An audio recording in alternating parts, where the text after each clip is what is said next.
सुनिएगा, टेस्ट का सलूशन जो पहला नंबर दिया गया है आपका, वो पहला नंबर क्वेश्चन है।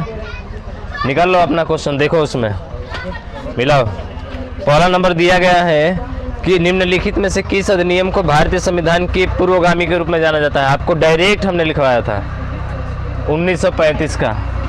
कौन सा? 1935 का, यानी कि 1935 को जो है हम लोग पूर्वगामी के रूप में जानते हैं इसे। हाँ मिलेगा 1935। अब थोड़ा सा देखो आए 1935 में क्या क्या हुआ था। सबसे पहले इसमें बताए थे कि 1935 का जो अधिनियम था, इस अधिनियम के तहत जो है आपकी आरबीआई की स्थापना होती है।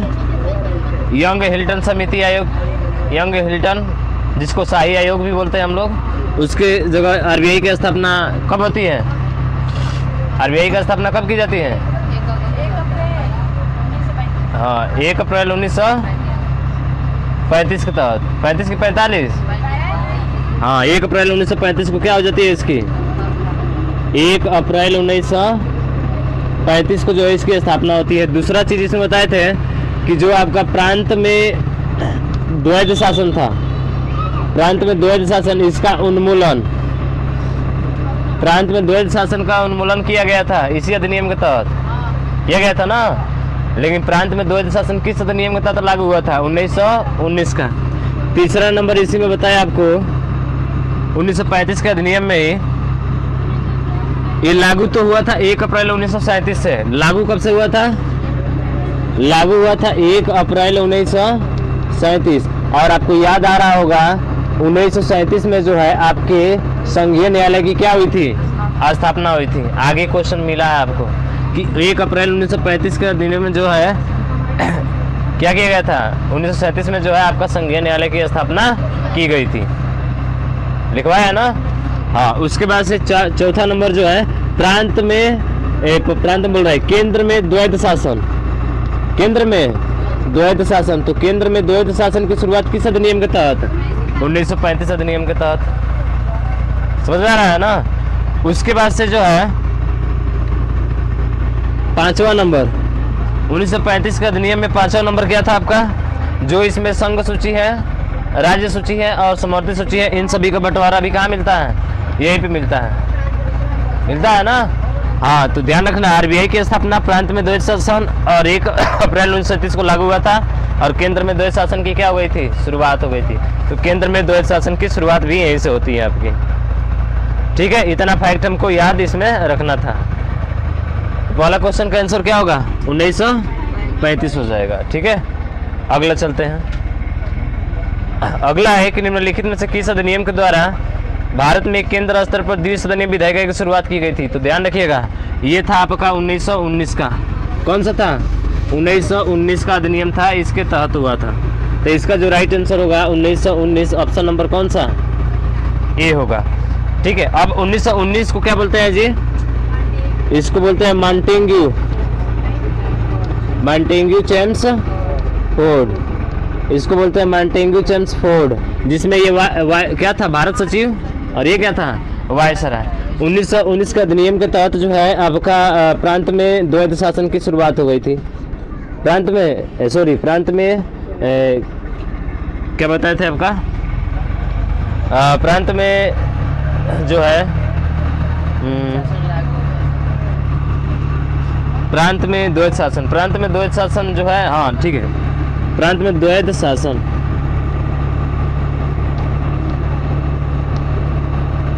तो प्रांत में द्वैध शासन इसमें हुआ था आपका 1919 का अधिनियम में हुआ था। ठीक है, और बताइए 1919 का अधिनियम में और क्या हुआ था? 1919 का अधिनियम में और क्या क्या हुआ था बताइए। पहली बार केंद्र में द्विसदनीय विधानमंडल की स्थापना हुई थी इसी अधिनियम के तहत। ठीक है, बस इतना ही फैक्ट इसके बारे में याद रखना है हमको 1919 के अधिनियम में। ठीक है, तो ये इसका राइट आंसर होगा 1919 का अधिनियम, मॉन्टेग्यू चेम्सफोर्ड अधिनियम। ठीक है, डायरेक्ट पूछा जाता है यहाँ से। तो प्रांत में द्वैध शासन की शुरुआत ध्यान रखिएगा।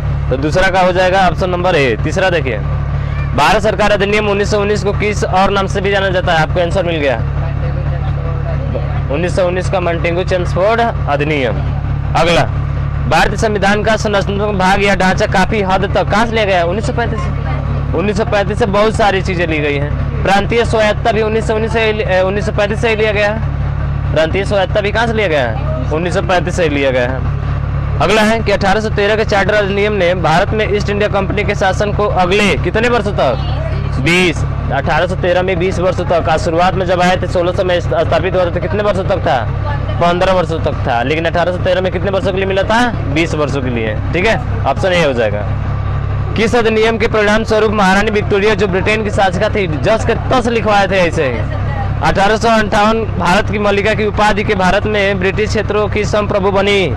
कौन था सा? अरे 1858 के बाद से भारत शासन अधिनियम, भारत सरकार अधिनियम, दोनों एक ही चीज हुआ ना, तो इसका कौन सा होगा? पहला होगा, भारत सरकार अधिनियम। ठीक है, अगला देखिए, वो कौन सा अधिनियम था जिसने भारत में सत्ता ब्रिटिश ईस्ट इंडिया कंपनी के ब्रिटिश क्राउन को हस्तांतरित की? अरे ब्रिटिश क्राउन में अभी यही ना हुआ था, महारानी का जब राज चला था, महारानी का राज चला था, तो उसको क्या बोलते हैं? 1858 ही है ना, वही तो चीज है, उसी से रिलेटेड ये भी क्वेश्चन है। देखिए ऊपर है लास्ट में डी नंबर डी नंबर ऊपर देखेंगे नहीं, अरे जगह है उतना छोड़ा जाता है, उसके ऊपर लिखे थे हम। ठीक है, ये हो गया। 1858 में और बताइए क्या होता? 1858 में और क्या क्या होता बताइए? अरे भारत सचिव का पद यहीं से आया था ना, प्रथम भारतीय सचिव स्टेनले, और यहीं पे भारत का गवर्नर जनरल क्या बन गया था? वायसराय बन गया था। तो ध्यान रखना है भी पॉइंट कि भारत का गवर्नर जनरल जो था वो क्या बन गया? वायसराय। और कौन था वायसराय? Lord Canning. इसी ने तो इलाहाबाद की रानी की घोषणा पत्र पढ़कर 1 नवंबर 1858 को सुनाया था ना। हाँ, ये भी ध्यान रखना है। तो 1858 इसका राइट आंसर हो जाएगा। अगला देखिए, प्रांत में द्वैध शासन के उन्मूलन का मतलब होता है खत्म 1935, शुरुआत 1919। ठीक है, तो इसका ऑप्शन कौन सा होगा? ऑप्शन नंबर ए, 1935 के खत्म कर दिया गया। निम्नलिखित में से भारत सरकार के किस अधिनियम के साथ मैंटेगुचन फोर्ट सुधारों ने प्रांतों में द्वैध शासन की शुरुआत की? सभी को पता है द्वैध शासन की शुरुआत प्रांतों में कहां से हो गई थी? 1919 के अधिनियम से। 1919 के अधिनियम से शुरुआत हो चुकी थी। ठीक है, हो गया ना, 1919 से शुरुआत हो चुकी थी। अगला देखिए, किस वर्ष में भारत सरकार अधिनियम 1935 में प्रावधानों के अनुसार भारत का संघीय न्यायालय स्थापित किया गया था? 1937। सबको पता होना चाहिए, 1937 में स्थापित किया गया था। ठीक है, नई दिल्ली में पहली बार संविधान सभा की बैठक कब हुई? अरे यार ये गलती कर रहे हैं आप लोग। 9 दिसंबर 1946 को पहली बैठक 9 दिसंबर 1946, और दूसरी बैठक 11 दिसंबर 1946, तीसरी बैठक 13 दिसंबर 1946। अब बताइए 9 दिसंबर 1946 को उप सभापति कौन थे? Frank Anthony. उप सभापति कौन थे? Frank Anthony. और अस्थायी अध्यक्ष डॉक्टर सच्चिदानंद। इनके नाम का प्रस्ताव किसने रखा था? आचार्य कृपलानी ने। इतना पता होना चाहिए। किसने भाग नहीं लिया था? हैदराबाद रियासत ने भाग नहीं लिया था। 11 दिसंबर 1946 को क्या हुआ था? दूसरी बैठक। आज देखा जाए तो तीसरी बैठक थी। कौन सी बैठक थी? तीसरी बैठक, जिसमें अस्थायी अध्यक्ष के रूप में डॉक्टर राजेंद्र प्रसाद को चुना गया था। ठीक है, और संवैधानिक सलाहकार BN राव, और भी लिखवाए थे। उसके बाद से 13 दिसंबर 1946 को क्या होता है? तीसरी बैठक, यानी कि अब तक की 5वीं बैठक है ना, जिसमें उद्देश्य प्रस्ताव को रखा गया था। कौन सा प्रस्ताव? उद्देश्य प्रस्ताव। और इस उद्देश्य प्रस्ताव को वर्तमान में हम लोग किसके नाम से जानते हैं? प्रस्तावना। किसने रखा था? जवाहरलाल नेहरू ने। कब पारित हुआ? 22 जनवरी 1947 को। 22 जनवरी 1947 को। अंतिम बैठक कब हुई थी?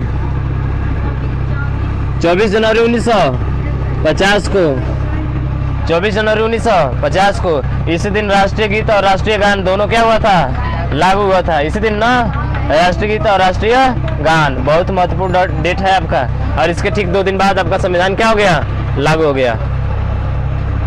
तो ध्यान रखिएगा, 9 दिसंबर 1946 का राइट आंसर हो जाएगा। ठीक है, आगे चलते हैं।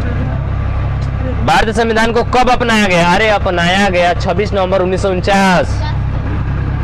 26 नवंबर 1949 49। देखो यहाँ पे पूछता है अपनाया गया, क्या अपनाया गया या फिर अंगीकृत किया गया, या अंगीकृत किया गया, तो आपका जवाब होगा 26 नवंबर 1949। इसको विशेष ध्यान रखिएगा, 24 नवंबर 1949। और 26 नवंबर 1949 को जब संविधान आपका बनकर तैयार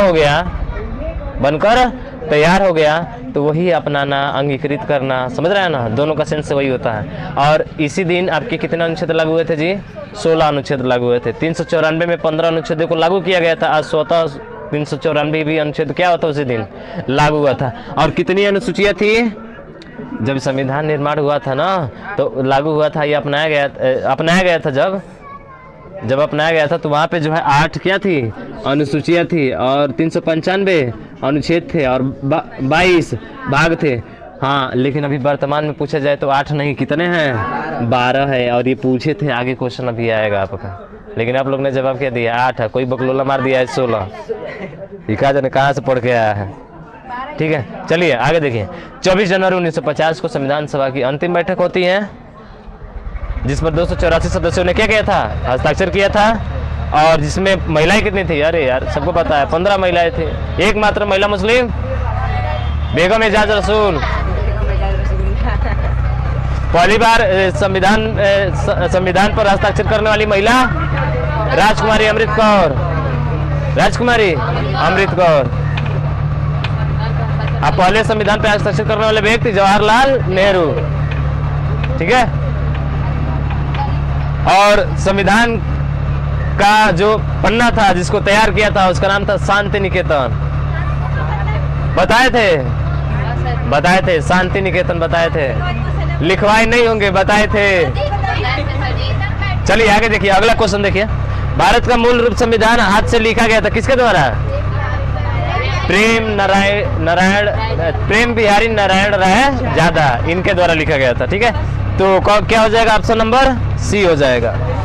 आगे देखिए, आगे संविधान सभा से जुड़ी निम्नलिखित घटनाओं को उनके कालक्रम के अनुसार लिखिए, और सबसे पहले घटी घटना शुरू करके सबसे अंत तक घटना तक दीजिए।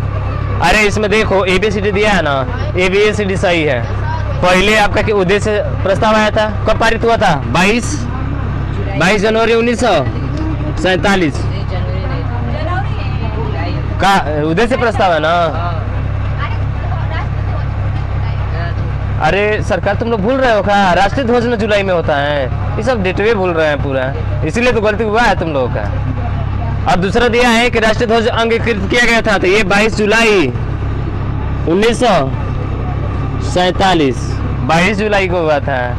तो पहले हाई आएगा कि पहले हाई आएगा? पहले हाई आएगा ना। तो यहाँ से देख लो, ये A है और ये क्या है? B है। अगला वाला C है। राष्ट्रीय, उसके बाद से जनगण मन कब हुआ था जी? जब संविधान की अंतिम बैठक हुई थी 24 जनवरी 1950, और इसी दिन कलकत्ता अधिवेशन में सबसे पहले गाया गया था। ठीक है, तो 24 जनवरी 1950। और ये जो है ना, ये 26 नवंबर 1949, तीसरा जो है 1949। और डी जो है आपका क्या बोल रहा है इसमें? जनगण, यानी कि 24 जनवरी 1950। अब कालक्रम देख लो, ABCD सीधा आ रहा है, यहाँ से आ रहा है कि नहीं आ रहा है? जब संविधान अपनाया गया था, लागू किया गया था उस समय 26 नवंबर में से, तो सीधा ABCD तो है सरकार, पहला ऑप्शन इसका खत्म। समझ में आ गया? ठीक है, अगला देखिए।